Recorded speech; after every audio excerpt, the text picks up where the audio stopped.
ऊंचाई और दूरी, HEIGHT, हाइट एंड डिस्टेंस, ऊंचाई और दूरी। सबसे पहले इसमें हम जानेंगे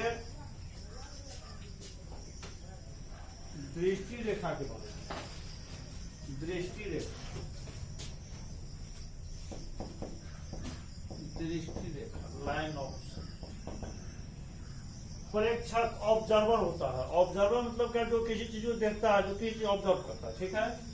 और किसी वस्तु को देखते हैं तो प्रेक्षक के आंख से वस्तु के बीच की दूरी जो होता है उसको मिलाने की रेखा हम क्या कहते हैं, दृष्टि रेखा। प्रेक्षक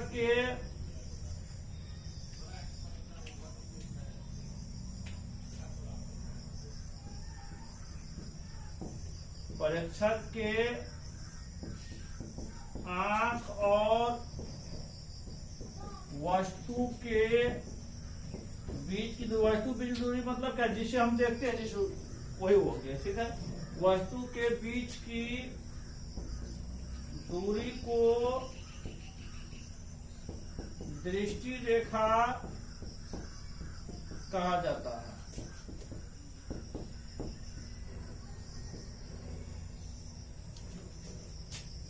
अब देखिए उन्नयन,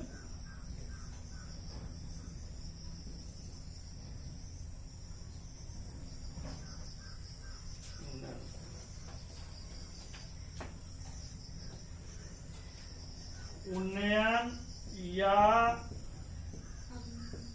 उन्नतांश कोण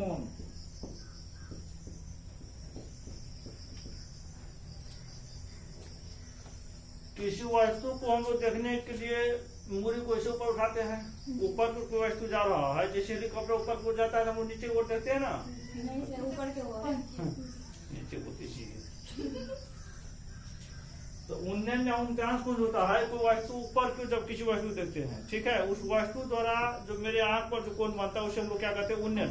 जैसे प्लेन उड़ता है तो ऊपर को सिर को ऊपर करना पड़ता है, जब सिर को आपको ऊपर उठाना पड़े उसके बाद वस्तु को देखना पड़े तो क्या हो जाएगा, वो उन्नयन। जैसे मान लो दीवार ही जोड़ रहे हैं, ठीक है, और दीवार को हम लोग देख रहे हैं, आंख मतलब सिर उठाना पड़ रहा है, अब उस वस्तु द्वारा जो हमारे आंख पर जो कोण बनेगा उसको हम लोग क्या कहते हैं, उन्नयन कोण कहते हैं, ठीक है।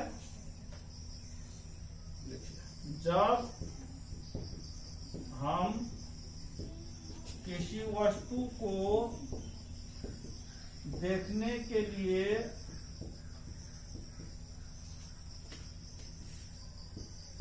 सिर को ऊपर उठाते हैं तो उस वस्तु द्वारा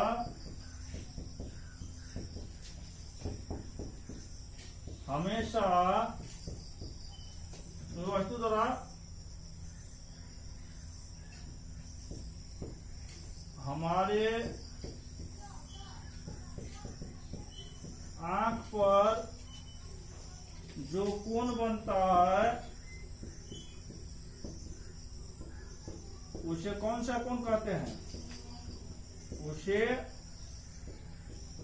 उन्नयन कोण कहते हैं।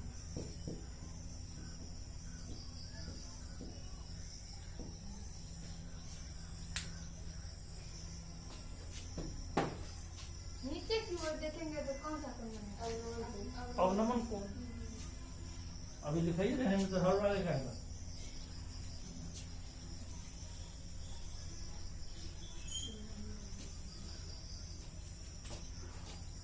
अवनमन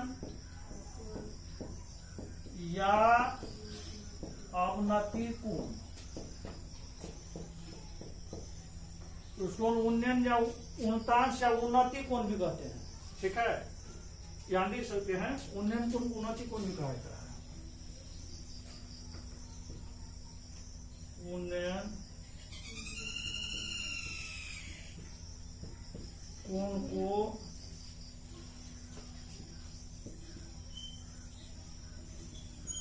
उन्नति कोण भी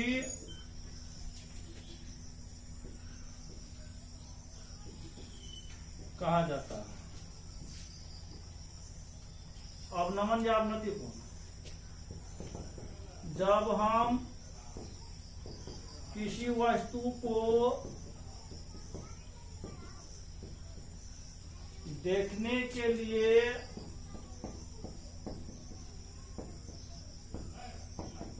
सिर को नीचे झुकाते हैं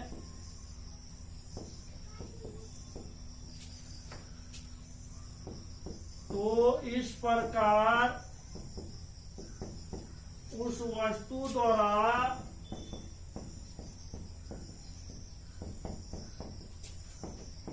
हमारे आंख पर जो कोण बनता है उसे कौन सा कोण कहते हैं? अवनमन कोण।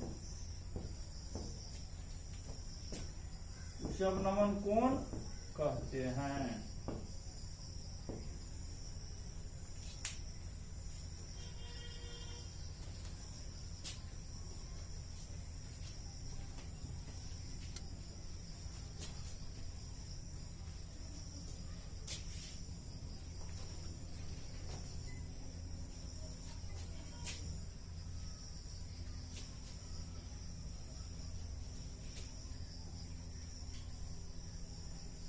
अब क्षैतिज रेखा की आवश्यकता इसे पता।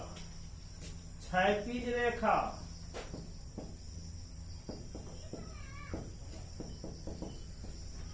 तल के समांतर जो रेखा होती है इसे हम लोग क्षैतिज रेखा कहते हैं। जैसे ये हो गई रेखा, ठीक है,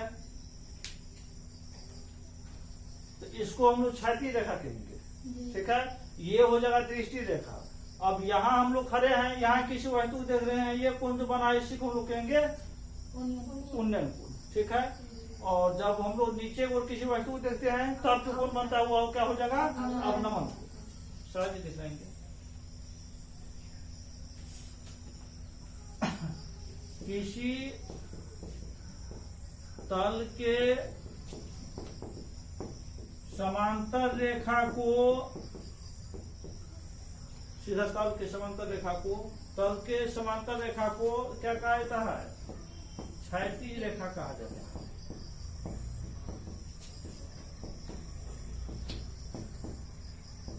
अथवा ऐसा दूसरा परिभाषा हो जाएगा, दर्शक और वस्तु के बीच की दूरी को, दर्शक और वस्तु के बीच की दूरी को, मान लो दर्शक यहाँ है, वस्तु यहाँ है, अब इस बीच की दूरी जो हो गया, ठीक है, इसी को हम लोग कहते हैं या क्षैतिज रेखा। या फिर दर्शक और ऊंचाई के बीच की दूरी को हम क्या कहेंगे? क्षैतिज रेखा। दर्शक और वस्तु के बीच की दूरी को क्षैतिज रेखा कहा जाता है। चैप्टर उल्टा रखो तो, चैप्टर उल्टा रखो। हाँ, अब नोट थोड़ा सा लिख लीजिए।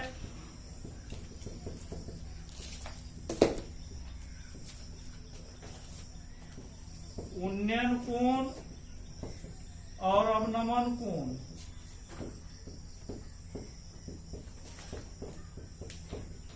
हमेशा बराबर होता है। दूसरा नंबर देखिए, यदि लंब और आधार में संबंध हो तो tan थीटा का प्रयोग किया जाता है।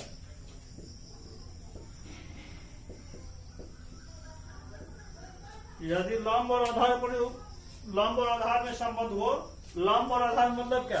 यदि लंब दिया हुआ आधार ज्ञात करना रहेगा तो लंब और आधार टेन में भी होता है, कॉट में भी होता है। तो टेन का जैसे हम लोग यूज कर रहे हैं तो कॉट का भी यूज कर सकते हैं वहां पर, इसीलिए टेन और कॉट एक दूसरे व्युत्क्रम होता है, ठीक है।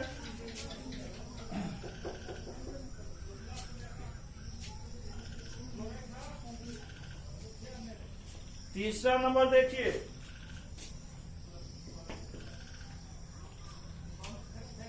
यदि आधार और लंब और कर्ण में संबंध हो तो साइन थीटा का प्रयोग किया जाता है।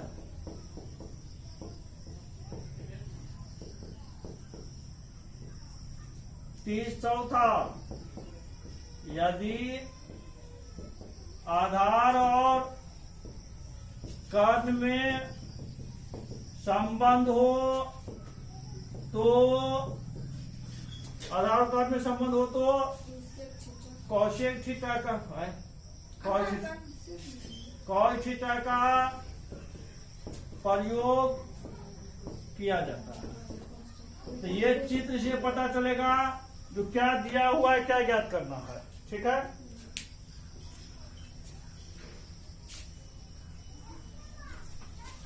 पहला नंबर पर होता एक्सरसाइज कितना उसको पढ़ लिखो। 9.1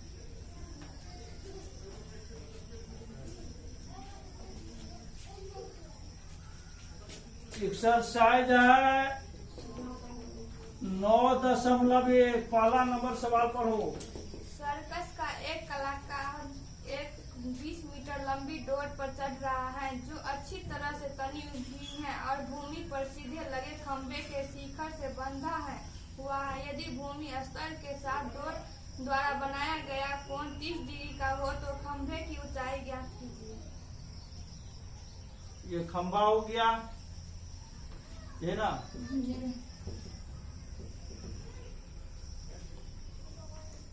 सर्कस की डोरी हो गया ना, रस्सी है ना। अब भूमि के साथ कितना कोण बना रहा है? 30 डिग्री। 30 डिग्री। तो ज्ञात करना हमको, और दिया हुआ क्या है? 20 मीटर लंबी डोर। 20 मीटर लंबी डोरी दिया हुआ है। ये हो गया डोरी की लंबाई, इसी पर चल रहा है सर्कस वाला। ठीक है, माना कि बीसी क्या है? खंभा है एवं एसी क्या है? डोरी है जो भूमि के साथ कितना कोण बना रहा है? भूमि के साथ 30 डिग्री का कोण बनाता है। अब हमको क्या ज्ञात करना है? बीसी ज्ञात करना है। पुनः माना कि बीसी बराबर एच। मान लिया खंभा की ऊंचाई। अब यहाँ पर ध्यान दो, ये क्या है? आधार, ये कर्ण है। हाँ, ये क्या है? लंब है, ये कर्ण है। तो यहाँ क्या कर्ण दिया हुआ है?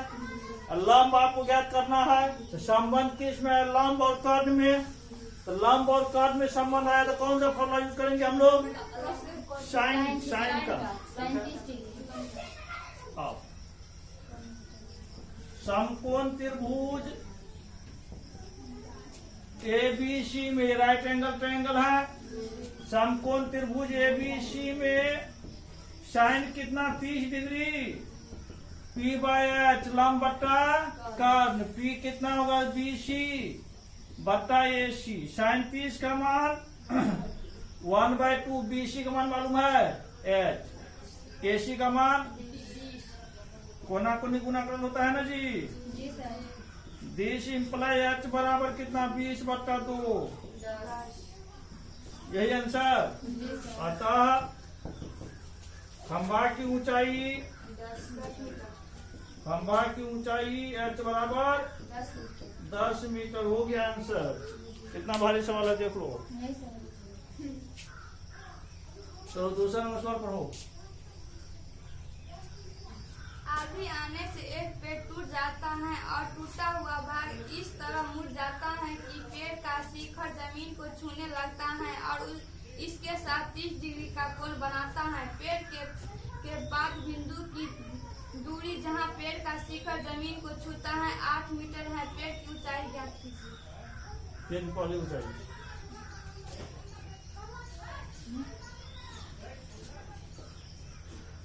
मान लो सी बिंदु पर से पेड़ टूटा, सी बिंदु पर से पेड़ टूट गया है आंधी में, पेड़ टूट करके यहाँ डी बिंदु पर छुआ, ठीक है, ये पेड़ है, ठीक है। तो पेड़ जमीन को कितना डिग्री पर छू रहा है? 30 डिग्री के कोण पर छूता है। कितना मीटर की दूरी पर? 8 मीटर की दूरी पर यह पेड़ को छू रहा है, सॉरी धरती को छू रहा है। तो देखती होगी गाँव घर में कई बार पेड़ टूटता है तो आधा पर से टूट करके नीचे जमीन को छूता है, ठीक है। तो यही कह रहा है पूरा ऊंचाई ज्ञात करते। पूरा ऊंचाई क्या हो जाएगा? ये और ये, यहाँ सी बिंदु पर से पेड़ टूटा है तो BC और CD लंबाई बराबर होगा ना? कितना बड़ा बबली लुसिमा को रानी तुम्हारे पीछे वाली, यहाँ से यही पेड़ पे टूट कर लटका है यहाँ, तो जितना बड़ा BC हो उतना ही बड़ा CD होगा, यही टूट के लटक गया नीचे में। ये 30 डिग्री है, ये 8 मीटर दिया हुआ है, तो पेड़ की पूरा लंबाई हम ज्ञात करेंगे। तो AC तो बचा, यहाँ से नहीं तो यहाँ से टूट के गिरा है ना, तो ये बचा हुआ है, तो AC या प्लस BC, या BC कितना बराबर होगा? CD। तो हम लोग क्या ज्ञात करना पड़ेगा? AC ज्ञात करना पड़ेगा, CD ज्ञात करना पड़ेगा। तो AC ज्ञात करने के लंब और आधार में संबंध आ रहा है, तो ये दिया हुआ है। फिर अगर CD हम लोग ज्ञात करेंगे तो आधार और कर्ज में संबंध आ रहा है, देख लीजिए आ रहा है ना। माना कि AB एक पेड़ है जो C बिंदु पर से टूटकर जमीन को D बिंदु पर छूता है। टूटा हुआ भाग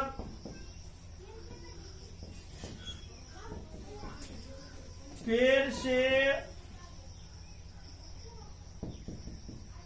8 मीटर की दूरी पर, 8 मीटर की दूरी पर कितना डिग्री कोण बनाती है? 30 डिग्री का कोण बनाती है। तो BC बिंदु टूटा हुआ है, इसीलिए BC बराबर कितना हो जाएगा? CD। वही टूट लटक गया नीचे में। समकोण त्रिभुज DAC में पहले हम लोग 30 डिग्री लेंगे। जिस कोण को मापते हैं उसको सामने वाली भुजा लंब होती है, तो क्या हो जाएगा? AC बट्टा AD, मतलब P बट्टा B, लंब बट्टा आधार, AC बट्टा AD। दिस इंप्लाई 30 का मान 1/√3। AC का मान नहीं मालूम, AD का मान कितना? 8। ये होगा दिस इंप्लाई कितना हो जाएगा? ये आप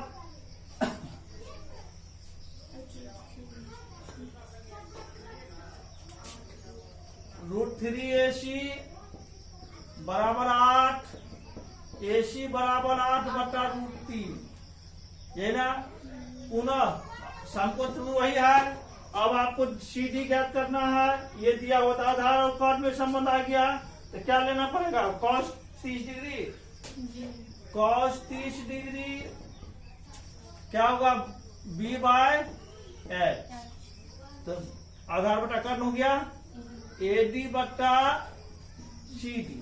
cos 30 का मान √3/2, AD का मान 8, CD का मान नहीं मालूम।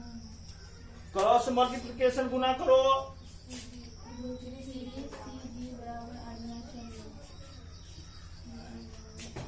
√3CD बराबर 16, CD बराबर 16 बटा √3। कितना है सर जी? अतः पेड़ की ऊंचाई ए बी बराबर कितना होगा बोलो, ए सी या प्लस सी बी या B C. This implies A C plus B C B को हम लोग क्या लिख सकते हैं, सी डी लिख सकते हैं, चूंकि सी बी बराबर सी डी वही बात टूट के लटका हुआ है। दिस इंप्लाइज ए सी का मान कितना निकाले हुए हैं, 8/√3 प्लस 16/√3। भिंजो आता है ना, चल जाओ। 8 प्लस 16 24/√3, 24/√3 परिमेयकरण कर लीजिए हर का आंसर गुणा कर दिए √3 से, पता है नहीं ये बराबर कितना होगा 24√3 अब बटा कितना 3 8 तो यही आंसर हो गया। ये पेड़ की पहली ऊंचाई।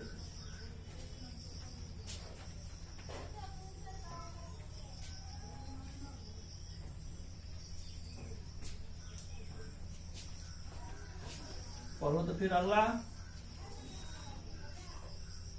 एक ठेकेदार बच्चों को खेलने के लिए एक पार्क में 2 फिसलन पट्टी लगाना चाहती है। 5 वर्ष से कम उम्र के बच्चों के लिए वो एक ऐसी फिसलन पट्टी लगाना चाहती हैं जिसका शिखर 1.5 मीटर की ऊंचाई पर हो और भूमि के साथ 30 डिग्री के कोण पर झुका हुआ हो, जबकि इससे अधिक उम्र के बच्चों के लिए वो 3 मीटर की ऊंचाई पर एक अधिक ढाल की फिसलन पट्टी लगाना चाहती हैं जो भूमि के साथ 60 मीटर का कोण बनाती है। प्रत्येक स्थिति में फिसलन पट्टी की लंबाई ज्ञात करनी चाहिए। 3 नंबर का बताइए, 4 नंबर बहुत लंबा है। 4 नंबर क्या कर, भूमि के एक बिंदु से जो मीनार के पाद मतलब बुझती है ना जड़, ठीक है, मीनार के पाद बिंदु से 30 मीटर की दूरी पर मीनार के शिखर का उन्नयन कोण कितना है 30 डिग्री। मीनार ऊंचाई क्या है, मीनार बुझती है ना, टावर ए बी टावर कितना मीटर दूरी पर है 30 मीटर की दूरी पर, 30 मीटर दूरी पर है ना। भूमि के बिंदु से जो मीनार के पाद बिंदु से 30 मीटर दूरी पर है, मीनार के शिखर का उन्नयन कोण कितना है 30 डिग्री।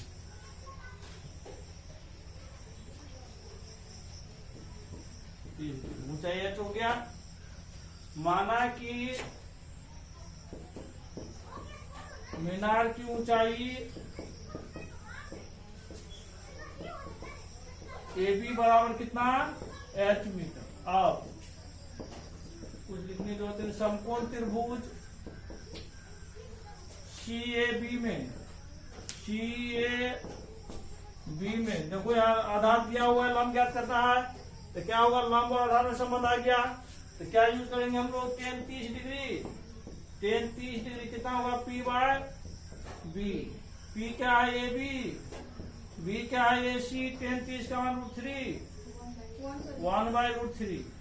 AB का मान है h/30। √3h बराबर कितना 30 10√3 आंसर जी। अब √3 जो 5 गुना करो 30√3/3 10 या 30 10√3 मीटर। अतः मीनार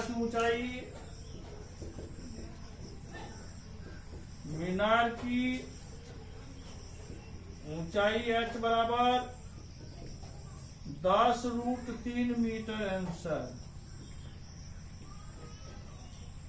कितना देर वीडियो हो गया, देखो तो कितना देर का हो गया 26 मिनट 5 सेकंड।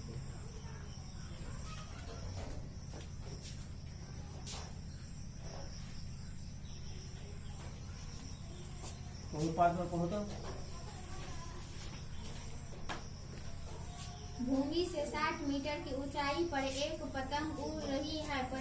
रुको कितना 5 मिनट होगा ना जी। अब तो पढ़ो। भूमि से 60 मीटर की ऊंचाई पर एक पतंग उड़ रही है। भूमि 60 मीटर ऊंचाई पर जी। तो देखो यहाँ 60 मीटर ऊंचाई पर एक पतंग उड़ रही है। एक पतंग उड़ रही है। पतंग में लगी डोरी अस्थायी रूप से भूमि के एक बिंदु से बांध दिया गया है। हाँ, बांध दिया गया यहाँ। भूमि के साथ डोरी का झुकाव 60 डिग्री कोण है। यह मानकर कि डोरी में कोई ढील नहीं है, डोरी की लंबाई क्या कीजिए? मतलब अति भूमि तल से कितना ऊंचाई पतंग उड़ रहा है? 60 मीटर ऊंचाई पर है? भूमि से 60 मीटर की ऊंची पर एक पतंग उड़ रही है। ऊंची पर नहीं, ऊंचाई पर। ऊंचाई पर पतंग उड़ रही है। हो गया हो गया। तो भूमि से भूमि यह हो गया। 60 मीटर ऊंचाई पतंग उड़ रहा है, देख रहे हैं आप लोग। यहाँ आदमी खड़ा होकर या मान लो पतंग उड़ा दिया है, यहाँ बांध दिया था, ठीक है, यहाँ अपना पतंग उड़ रहा है। तो कह रहा है पतंग की डोरी की लंबाई का, यही कर रहा है, ठीक है। तो मान लो एक्स, माना कि पतंग की डोरी की लंबाई BC बराबर कितना? x मीटर, ये ना। आओ, समकोण त्रिभुज CAB में 10 कितना डिग्री? 10 नहीं, लंब और कर्व में संबंध है ना। साइन कितना? 60 डिग्री। P बाई H लंब बाई कर्व, P कितना? AB, कर्ण क्या होगा? BC। फिर साइन 60/√3/2, AB का मान 7, BC का मान x माने हैं √3x बराबर कितना? 120। x बराबर 120/√3। अब √3 ऊपर से गुना करो, बराबर कितना? 120√3/3, 312।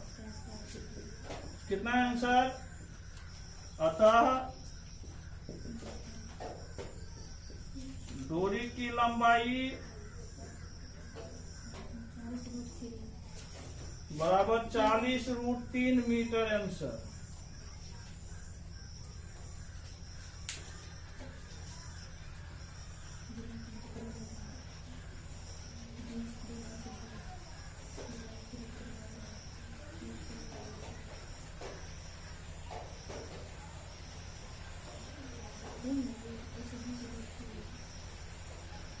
अभी कल परसों दो बंद कर दो वीडियो। हो गया होगा 28-29 मिनट का। 29 मिनट बंद करो 30 जैसे पास करेगा वैसे एकदम।